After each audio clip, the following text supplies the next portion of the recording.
Though it may seem like our salaries aren't catching up with inflation, the government says Malaysia is in fact no longer stuck in the middle income trap. Pemandu's Idris Jalla says this was indicated by the narrowing gap between the high income threshold and the country's GNI.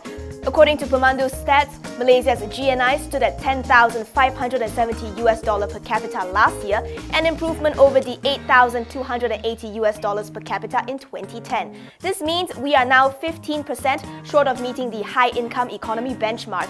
By the World Bank's definition, a high-income nation needs to have a GNI of at least $12,476 per capita. Idris says among the reasons why Malaysia is now unstuck are the reduction in subsidies, various initiatives carried out to lower fiscal deficit, as well as a mildly expansionary economic policy. The Monetary Authority of Singapore has blocked Swiss private bank Falcon from taking on new business in Singapore. Falcon is one of the banks under investigation by the Singapore Central Bank due to its link with 1MDB.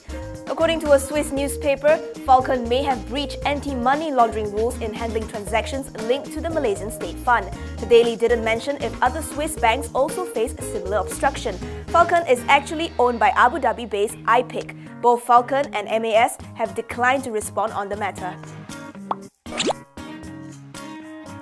MRCB is actively looking for a buyer for its Eastern Dispersal Link Expressway in Johor. CEO Amajit Chinna says the concessionaire is looking at all options on how the company can remove the highway from its balance sheet, and that it has spoken to many different people on how to resolve the matter. EDL isn't what MRCB regards as core business. The expressway accounts for 36% of the group's debt, and disposing it will probably bring down its gearing to 0.5 times. The Johor state government was looking at taking over the EDL in 2014, but it saw no economic benefit or advantage from such a move. Renhill Holdings has secured a one-year contract for non-revenue water services from Air Kelantan, Sendirian Berhad. This 15.9 million ringgit deal is scheduled to start late August this year and will be covering about 70% of total pipe connections in Kelantan. The service areas are Kota Baru, Bachok, Tumpat and Pasir Mas. Company President Hamdan Mohamad says Renhill has always been in the forefront of NRW reduction management, and the contract renewal is a proof of its capabilities.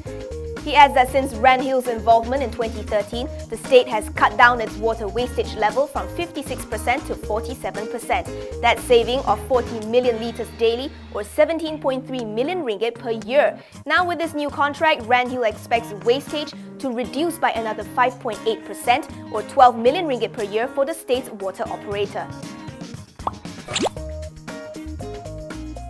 After a lackluster first quarter, Paramount Corporation's earnings soared 70% to almost 24 million ringgit in the second quarter. Revenue rose 26% to 145 million ringgit. It's declaring a 2.5 cent dividend per share. The result was boosted by higher sales at its property business after adding on higher priced products. These were commercial properties in Sekitar 26 business Shah Alam, as well as residential properties in Sejati Residences Cyberjaya and Greenwoods in Salak Perdana, Sepang. Aside from that, construction works also returned to full swing after the festive holidays. Paramount's education division also did better with higher student enrollment at KDU University College.